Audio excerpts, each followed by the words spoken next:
Olá, sejam todos bem-vindas, bem-vindos e bem-vindes. Se cheguem, sintam-se em casa, porque o nosso bate-papo de hoje fala sobre uma ilustre figura paraibana que nasceu em Campina Grande, que foi aclamado pela primeira vez no teatro aos 16 anos por um grande público no Teatro Santa Rosa.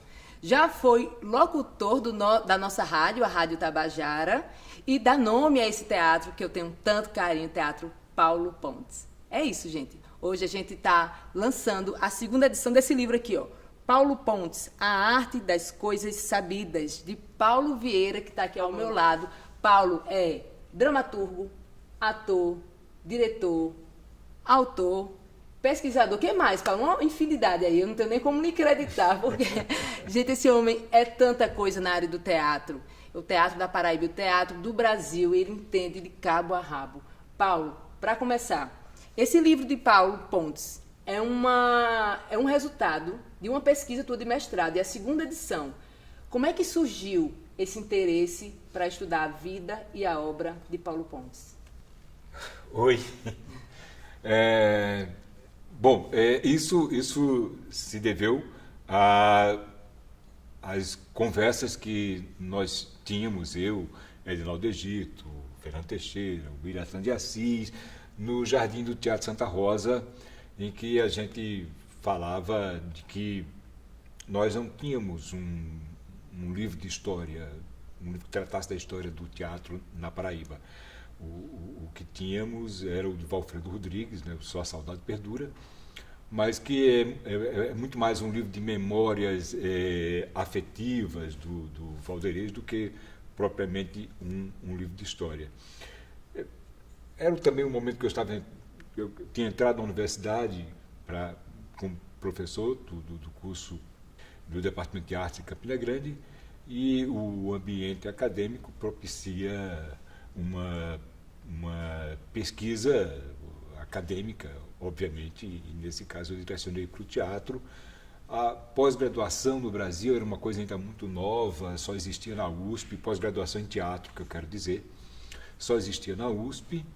E então foi para lá que eu me dirigi com uma proposta que eu levei para o professor Sabato Magaldi, de escrever sobre a obra do Paulo Pontes. E havia 10 anos que Paulo Pontes faleceu, mas naquele momento mal se falava do Paulo Pontes e eram apenas 10 anos.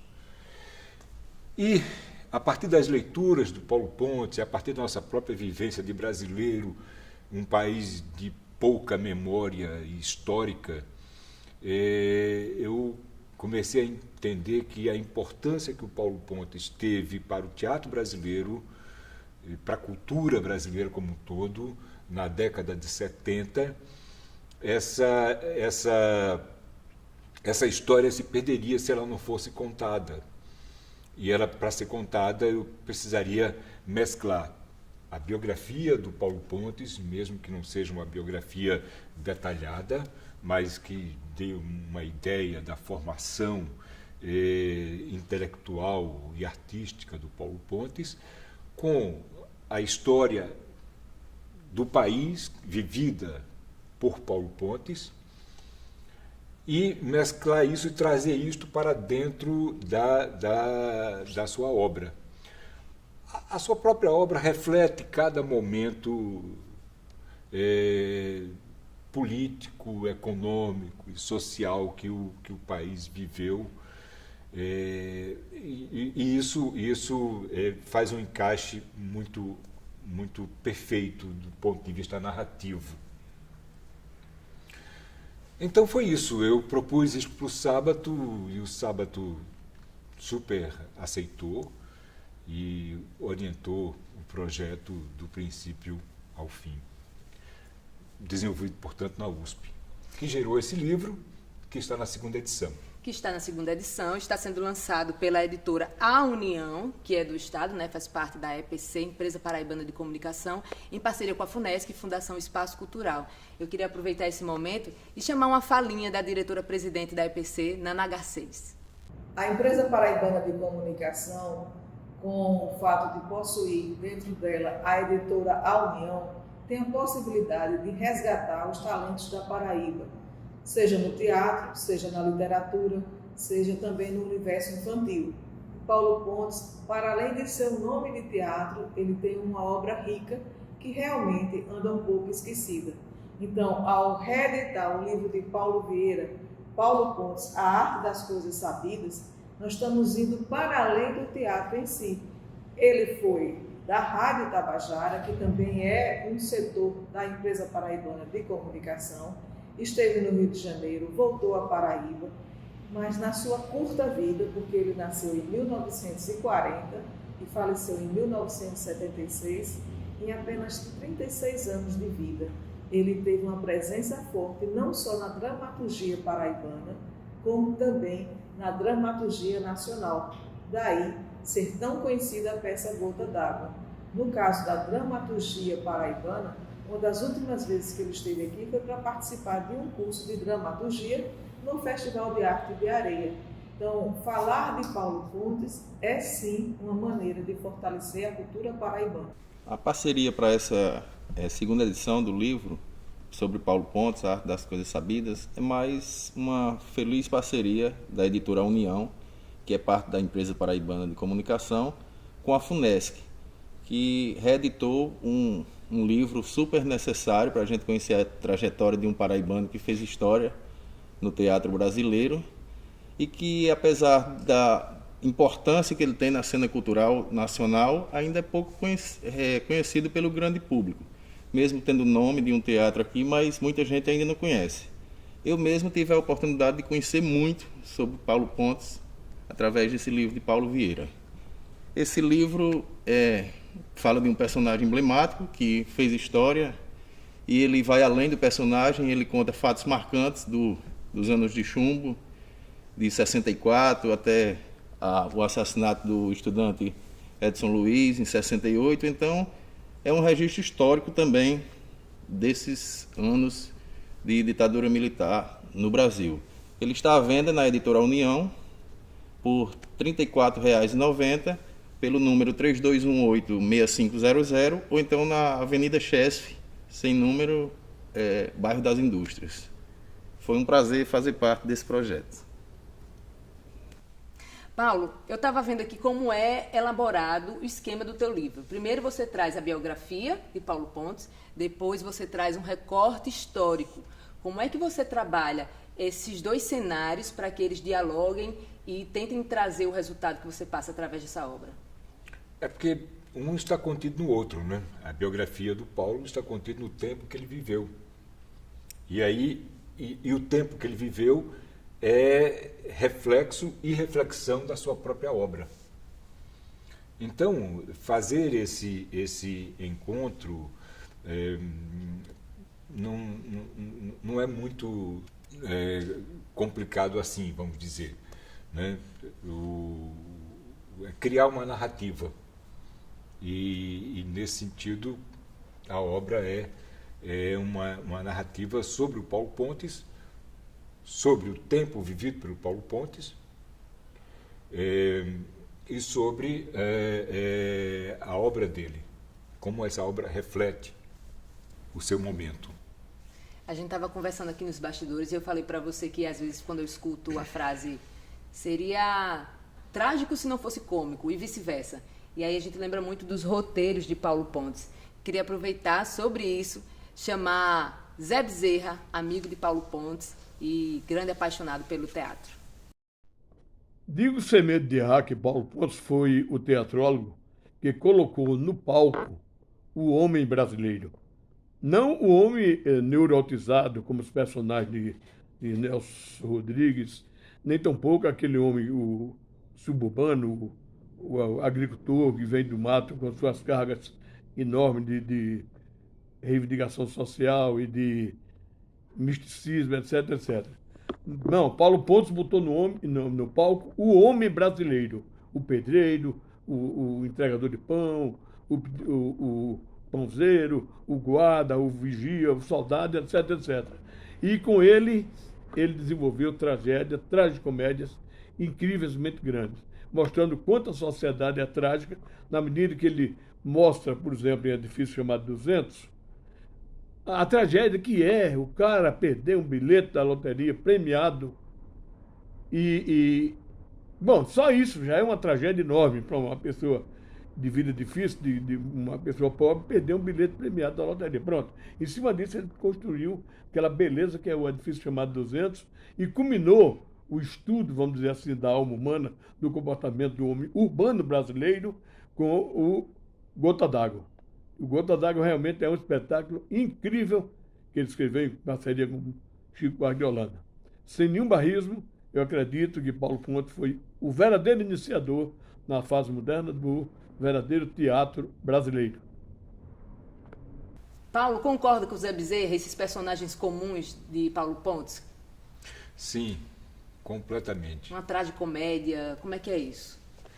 O Paulo, ele desenvolveu uma ideia estética do herói brasileiro. O que seria esse herói brasileiro? Não um herói mítico, macunaímico, do Mário de Andrade, o herói sem nenhum caráter, mas pelo contrário, o herói brasileiro era a pessoa comum, o homem e a mulher comuns, as pessoas que acordam cedo, que pegam lotação para ir para o trabalho, que dão duro o dia inteiro, que volta cansado e assim mesmo encontra ainda força e resistência para criar. Esse é o herói brasileiro, esse é o herói procurado por Paulo Pontes. Um herói que vai se refletir num programa que hoje já se fala, não se dá crédito ao Paulo Pontes, mas ele é um dos autores, junto com Vianinha, por exemplo, de A Grande Família. Sim. Né? O seriado que entrou em remake com a Margareta Severo, e esse remake durou muitos anos, mas que foi criado na década de 70. Então, estava lá o herói brasileiro. Né? Quem é o herói brasileiro nesse caso? Aquela família suburbana, humilde, batalhadora, ética, que briga também entre si, o que é comum, que é normal. Que briga entre si como qualquer família, mas que se ama acima de tudo. Eu queria aproveitar exatamente sobre isso, Paulo, e falar sobre essa parceria entre Paulo Pontes e Vianinha, porque a gente nota que começa, inclusive, o tragicômico e o cotidiano, que Vianinha o conhece dentro do hospital, né? Você traz isso no seu livro, o conhece dentro do hospital, vem aqui a Terras Paraibanas, sabe que ele está doente e vai visitá-lo, e daí surge uma grande amizade. Parceria na TV, inclusive no Teatro Opinião, é isso que eles trouxeram juntos. Como é que foi? Qual a importância dessa parceria com Vianinha para o que Paulo Pontes construiu no teatro e também na TV? Eu diria que foi um encontro de irmãos, de almas irmãs. Eles tinham mais ou menos a mesma idade, muito jovens, inclusive. Veja, Paulo Pontes morreu com 37 anos, Vianinha morreu com 36, ambos morreram de câncer. Mas o Paulo tinha um programa de muito sucesso na Rádio Tabajara, que é o Rodízio, um programa que era apresentado ao meio-dia. E o Vianinha estava em excursão com um espetáculo desenvolvido no CPC, que era um Centro Popular de Cultura, ligados à UNE, a União Nacional dos Estudantes. E ele estava então viajando com esse espetáculo, chegou em João Pessoa e, enfim, falaram do Paulo Pontes para ele. Ele escutou uma transmissão do programa e foi conhecer, então, quis conhecer o Paulo Pontes, que estava internado. Estava no hospital. Foi lá no hospital, conheceu o Paulo Pontes, beleza. Alguns meses depois, o Paulo, que também participava de um movimento semelhante ao CPC, que era o CEPLA, aqui na Paraíba, né, foi como um representante da CEPLA para um encontro nacional que aconteceria no Rio de Janeiro, e ele chega no Rio no dia 31 de março de 1964. A UNE estava com uma programação montada para inaugurar o seu teatro. aí houve o que houve, né? O golpe militar que mudou toda a história. O Teatro da UNE não chegou nem sequer a ser inaugurado, já foi logo incendiado, destruído. Paulo Pontes, Vianinha, Ferreira Goulart, Pichinplá, João das Neves e outros nomes importantes para o teatro, para a cultura brasileira, bastante jovens, se juntaram e criaram um show chamado Opinião. Esse show vai gerar um grupo Opinião. E nesse show, eles conseguem mudar o padrão de musical brasileiro. Nesse show, eles juntam três personagens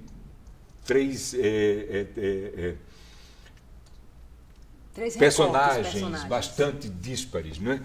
Zequete, a voz do morro, João do Vale, retirante nordestino, e a voz educadíssima de Nara Leão, bossa novista.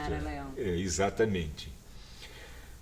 E Nara Leão, então, estreia o show Opinião, mas logo ela deixa o show. E quando ela deixa o show, ela indica uma cantora que ela havia conhecido na Bahia, também nesse circuito estudantil, uma cantora que ela havia conhecido na Bahia, para substituí-la. Mas havia um problema, porque essa cantora era menor de idade. A família só deixava que ela viesse para o Rio se fosse acompanhada pelo irmão mais velho. E isso acabou acontecendo, e aí, substituindo Nara Leão, Maria Bethânia estoura no cenário nacional cantando Carcará no show Opinião. E traz de bandeja o irmão Caetano para tomar conta dela.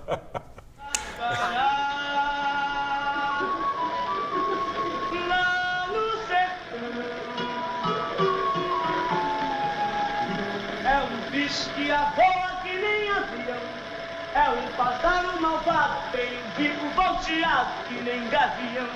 Carcará, quando vê roça queimada, sai voando, cantando carcará.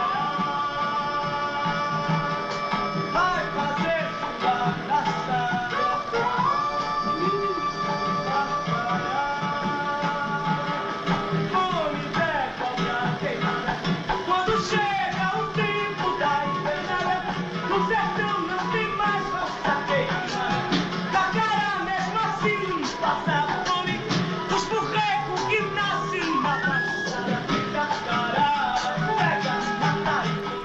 Muitas histórias da cultura brasileira, da música ao teatro, estão entrelaçadas, né, com a história de Paulo Pontes. Tem muita coisa aqui no livro, gente. O livro é muito interessante, de uma leitura fácil, viu, Paulo? Eu gostei muito porque é de uma leitura fácil, não é de uma leitura muito rebruscada, e que a gente se sinta longe, a gente se sente perto do personagem. E aproveitando que a gente está falando sobre essa leitura e sobre o livro, a gente fez um convite à comunicadora, jornalista Gismael e também à atriz Suzy Lopes para lerem trechos do livro. Vamos ver. Paulo Pontes foi um homem que teve, em relação à arte, um ponto de vista socialmente utilitário. A arte, para ele, o teatro em particular, antes de ser veículo de fruição estética, era um meio de transmitir conhecimento, discutir problemas comuns de um povo, de uma região, de um grupo. Falar de Paulo Pontes é uma maneira de falar de uma geração e de seu modo peculiar de pensar o teatro brasileiro. É falar de um tempo ainda tão próximo, mas que parece tão distante. É fazer um esforço para, como sempre lutou Paulo Pontes, não se perder a perspectiva da história.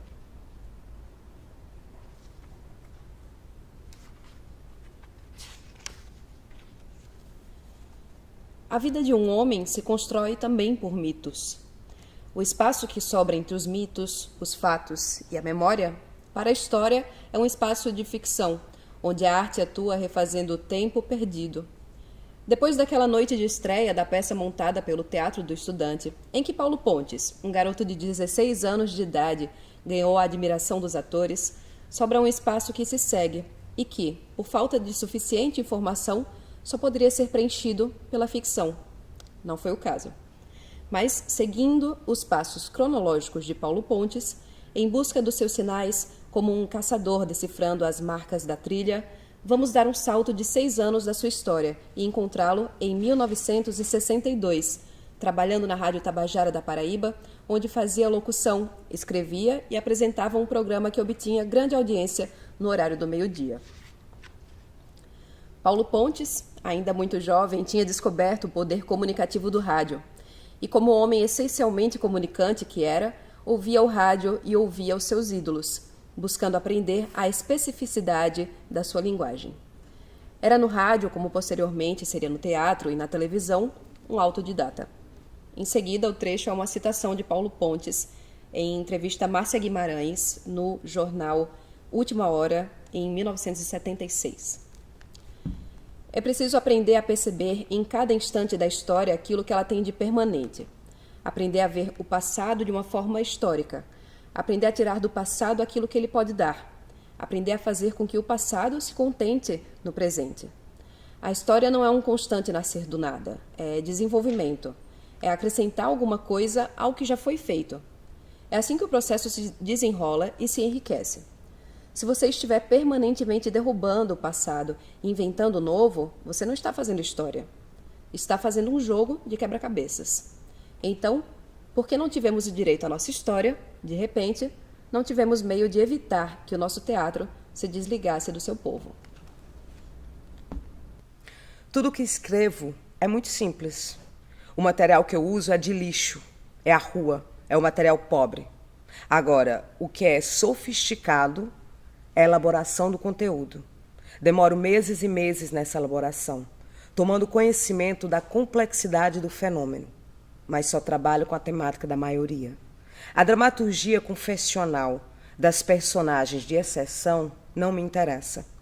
Acho que o teatro não é a arte da perplexidade. O teatro é a arte das coisas sabidas. Quero aproveitar esse gancho de Suzy, a arte das coisas sabidas. Quais eram essas coisas sabidas na visão de Paulo Pontes que a gente precisa entender? Porque, antes de tudo, ele era um comunicador também, né? Eu acho que a arte das coisas sabidas parte desse momento dele querer se comunicar. Como é que é isso, Paulo? O herói idealizado por Paulo Pontes é o herói popular, é a gente do povo. As coisas sabidas são as coisas que o povo sabe, que o povo conhece. O Paulo Pontes dizia que o material do que ele trabalha é um material simples. O que é elaborado é a construção, a organização desse material na obra. E é fato. Paulo Pontes ainda teve veja, ele viveu muito pouco, mas ele conseguiu, num curto período de vida, ele conseguiu, por exemplo, ser um aglutinador. Ele era um cara que reunia a elite intelectual e artística brasileira em um seminário no Teatro Casagrande, para discutir cultura brasileira. E, ao mesmo tempo, isso no veio, digamos assim, político dele. No artístico, ele teve aquela experiência no Opinião, passou 4 anos no Opinião, voltou para Paraíba. Aqui ele produziu um espetáculo, se tornou marco, Paraíba. E, com a experiência do Paraíba, ele é convidado para a TV, se eu não me engano, a TV Tupi, se eu não estou enganado. Mas, enfim, ele é convidado para a TV, ele convida o Vieninha para compor com ele a equipe de criação. Vieninha e Pistimplá para compor com ele a equipe de criação da TV Tupi.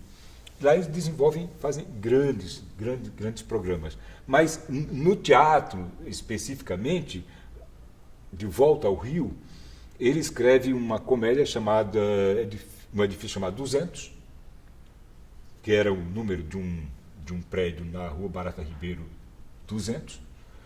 Então, mas que, enfim, o título inicial da peça era Barata Ribeiro 200, mas depois para não marcar o prédio, de alguma maneira ele mudou para um edifício chamado 200, e com esse texto e com o espetáculo resultante, ele reconfigurou o padrão de comédias de costume, que era uma coisa bem carioca, e era uma coisa que já havia entrado numa certa decadência. Ele recoloca a comédia de costume. Por quê ele vai atrás de comédia de costumes? Porque ele diz que é nessas formas populares que estão a alma do povo.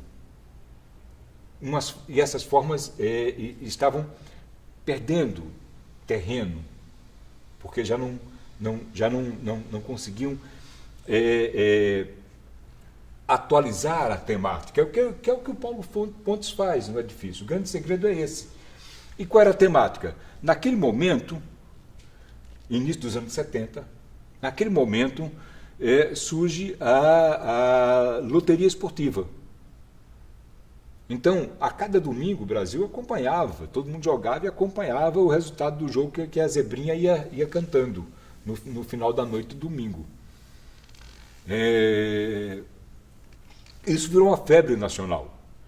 No edifício chamado 200, Paulo Pontes vai exatamente analisar o fenômeno da loteria esportiva. Então, veja, o que ele trabalha com o tema da maioria, como ele mesmo diz, uma frase que ele diz. Ele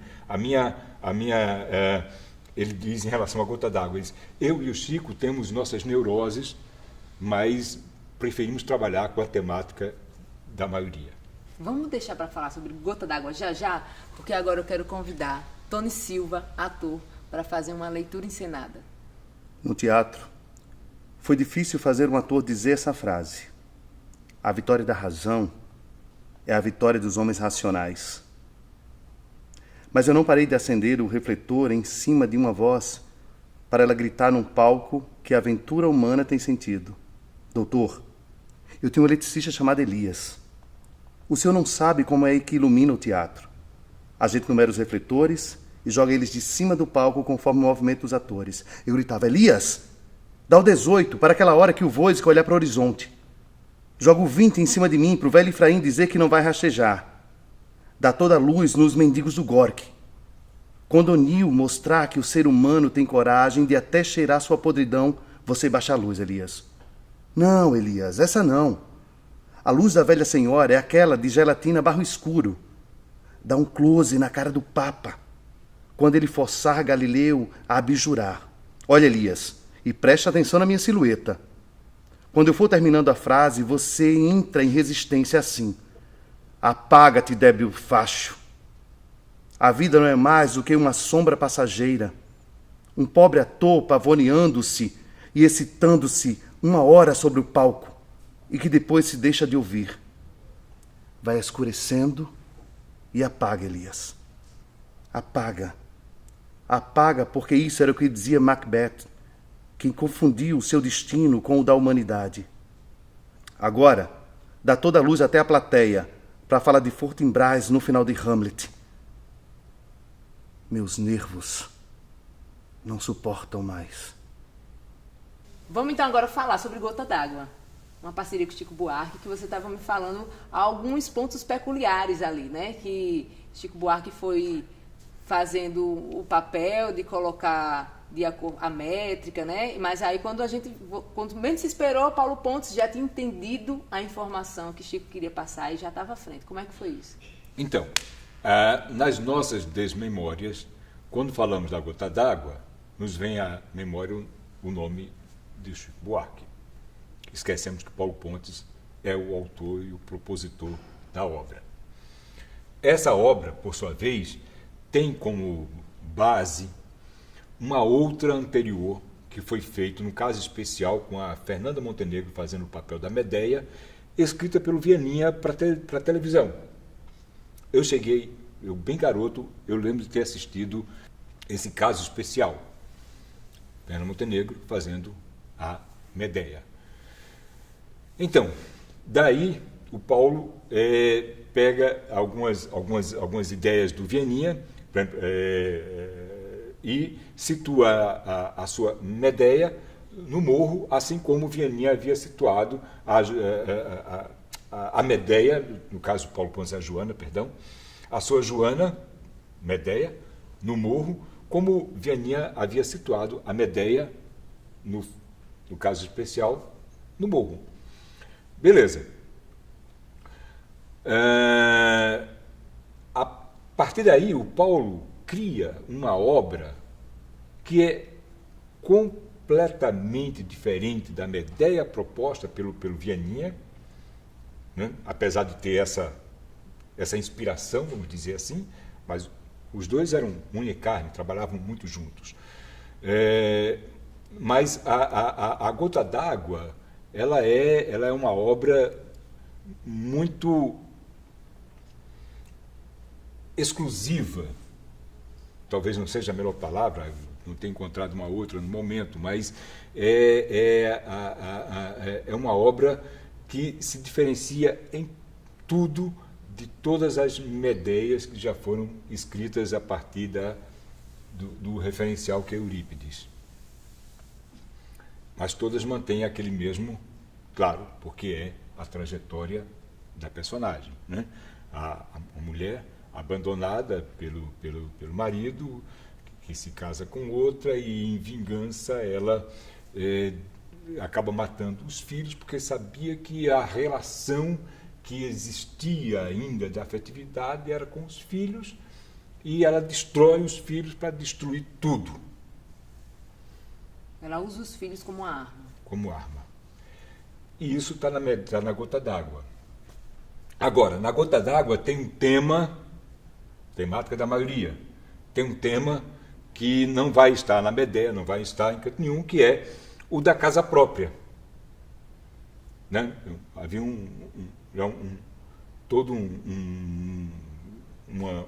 uma discussão da economia daquele momento, das políticas sociais, de construção de casas populares, de casas próprias. E é nessa questão social que o Paulo Pontes insere a sua Gota d'Água. Agora, quando eu estava pesquisando, eu encontrei, acabei não colocando no livro porque não havia espaço narrativo para isto, mas eu acabei encontrando uma declaração do Chico Buarque, logo depois do falecimento do Paulo Pontes, em que o Chico conta como foi o processo de criação da Gota d'Água. Ele diz que recebia o material do Paulo Pontes a cada semana, e Gota d'Água é um longo poema em versos e metrificado. Ele recebia esse material do Paulo Pontes e ele ia ajeitando a métrica, a rima, enfim, era no que ele ia mexendo no texto. Com o tempo, esse material acaba chegando para ele já com a métrica, já com a rima, tudo arrumadinha. Então, a grande participação do Chico foi inicialmente dar esse apoio técnico para a construção poética do Paulo Pontes e a melodia das canções. Né? A Gota d'Água, portanto, é letra do Paulo Pontes, música do Chico Buarque de Holanda. E é, do meu ponto de vista, uma das obras teatrais mais importantes do teatro no século XX.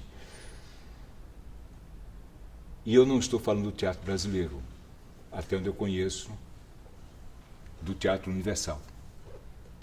Gota d'Água é uma obra absolutamente surpreendente e fascinante. Foi a última obra do Paulo Pontes. E veja, uma das discussões que o Paulo Pontes mantinha, e aí discussões de âmbito estético e profissional com a classe teatral, era de que é preciso escrever. O teatro brasileiro vivia sendo atormentado pela censura. A censura era exercida por um delegado de Polícia Federal. E isso era uma coisa infernal, porque a censura podia proibir um espetáculo inteiro, podia proibir trechos do espetáculo. E isso perturbava enormemente a produção teatral brasileira. e começou a entrar em desespero uma parte do teatro brasileiro. E aí surge um tipo de teatro chamado teatro agressivo. O que seria esse teatro agressivo? Um teatro que agredia o público, agredia até fisicamente o público. Né? Você podia estar assistindo um espetáculo como Roda Viva, por exemplo, do Celso Martinez Corrêa, José Celso Martinez Corrêa, e receber um fígado cru na cara. Não é agradável. Enfim, esse teatro agressivo ele acabou gerando muitas discussões. E se opunha ao teatro agressivo. O teatro agressivo era o teatro que se identificava com as vanguardas do início do século XX. E se opunha ao teatro agressivo o teatro da palavra, que era como se dizia da obra de Paulo Pontes, do Vianinha, enfim, dos dramaturgos. E o Paulo Pontes defendia de que não se pode agredir o público. O público agredido é um público a menos no teatro. O teatro precisa do público. Há que se buscar a temática da maioria, porque é com a maioria que o público se identifica. Identificado, ele vai ao teatro. Ele indo ao teatro, ele mantém uma cadeia profissional no seu dinamismo. Produção, apresentação, né? Enfim. E ele perseguia esse teatro da maioria o tempo todo. Né? Desde por exemplo, Paraíba, aqui, em 68. Quando ele volta para cá, ele diz, não há público para o teatro paraibano. Ele dizia, não há público porque o teatro paraibano não está falando das temáticas do povo paraibano. E aí ele disse, eu provo que eu vou fazer um espetáculo. Isso era depoimento do Edinaldo do Egito, que trabalhou com Paulo Pontes. Eu vou fazer um espetáculo, vou trazer o público. Foi quando ele fez Paraíba, um espetáculo que fala da Paraíba. E que está aqui no livro. E para usar a expressão do momento do homem paraibano. Pois bem, você vai escutar as contas que eu vou lhe fazer. Te conheci moleque, frouxo, perna bamba, barba rala, calça rala, bolso sem fundo. Não sabia nada, nem de mulher, nem de samba. E tinha um puta medo de olhar pro mundo. As marcas do homem já são. Uma a uma, tu tirou foi de mim. O primeiro sapato, o primeiro aplauso, a primeira inspiração, a primeira gravata, o primeiro sapato de 2 cores, te lembra? O primeiro cigarro, a primeira bebedeira, o primeiro filho, o primeiro violão, o primeiro sarro. Fabriquei energia que não era tua para iluminar uma estrada que eu te apontei. E foi assim que eu vi nascer do nada uma alma ansiosa, faminta, buliçosa. Uma alma de homem. Paulo, está chegando ao fim a nossa conversa, mas a gente não pode terminar uma conversa sobre Paulo Pontes sem falar de Bibi Ferreira, né? Vamos falar um pouquinho da presença de Bibi em toda essa história de Paulo Pontes? Bora, mas antes, me deixe, por favor, agradecer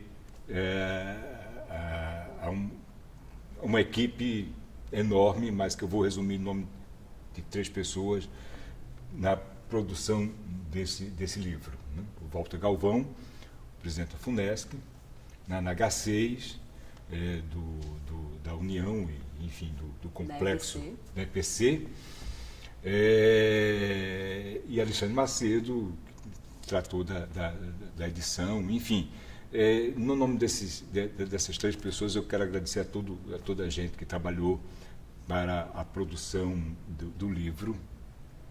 E sobre a Bibi.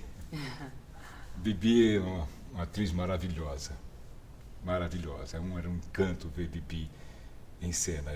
Infelizmente, eu não pude vê-la no teatro, fazendo a Medeia, mas eu a vi depois em vídeo e é uma força, é uma coisa que quem é de teatro sabe o tamanho da energia que vem dali de dentro, né? Como é forte, como é fantástica a Bibi Ferreira. A Gota d'Água foi escrito para ela. foi escrito para ela. Se isto não for uma enorme declaração de amor, não sei o que seria uma declaração de amor. Uma coisa tão gigantesca que poeticamente pode se comparar a Romeu, quando ele diz para Julieta o que é um nome. Se uma flor com outro nome continuar a ter o mesmo perfume de uma flor.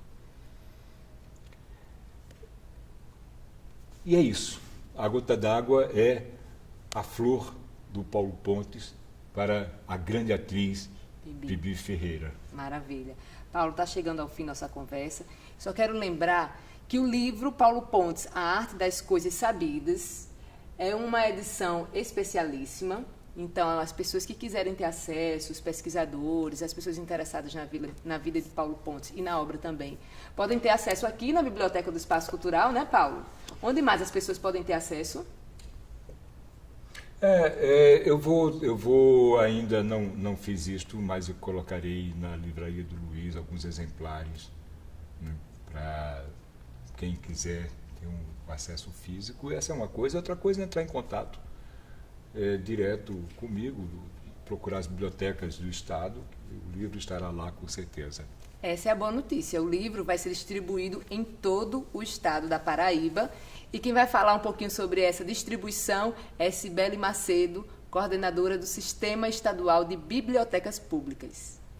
A FUNESC, através do Sistema Estadual de Bibliotecas Públicas da Paraíba, fará a distribuição dos livros do autor Paulo Vieira sobre Paulo Pontes nas bibliotecas públicas do Estado. Teremos esses livros aqui na nossa biblioteca Juarez da Gama Batista, como também vamos distribuir através do sistema a todas as bibliotecas públicas no estado da Paraíba. E aí vamos começar com a região do Brejo e seguindo por outras regiões do estado, como Cariri, Sertão e Curimataú. Paulo, meu querido, mais uma vez eu gostaria de agradecer, antes de agradecer, parabenizá-lo pela pesquisa, pelo empenho, pelas memórias que deixam vivas as ações de Paulo Pontes, né, grande paraibano. E agradecer mais uma vez pela sua disponibilidade aqui em estar conosco, lançando esse livro. E eu espero que venham outras oportunidades para mais bate-papos, porque um conteúdo como esse dá muito pano para manga. Agradeço também a você, a Amanda e a FUNESC. Agradecida, Paulo. Agradeço a vocês também que nos acompanharam durante toda essa conversa. E a gente quer finalizar então com mais uma leitura encenada com a atriz Suzy Lopes. Obrigada a todos. E até a próxima. O pai e a filha vão colher a tempestade. A ira dos centauros e de Pombagira levará seus corpos a crepitar na pira e suas almas a vagar na eternidade. Os dois vão pagar o resgate dos meus ais. Para tanto, invoco o testemunho de Deus, a justiça de Temes, a bênção dos céus, os cavalos de São Jorge e seus marechais. Hécate, feiticeira das encruzilhadas, padroeira da magia, deusa demônia, falange de Ogum, cimatas da Macedônia, suas 256 espadas, mago negro das trevas, flecha incendiária, lampreta, caído, tinhosa nunca visto. Fazei dessa fiel serva de Jesus Cristo, de todas as criaturas a mais sanguinária. Eu quero sua vida passada a limpo, Creonte. Conto com a Virgem e o Padre Eterno, todos os santos, todos os anjos dos céus e do inferno. Eu conto com todos os orixás do Olimpo. Saravá!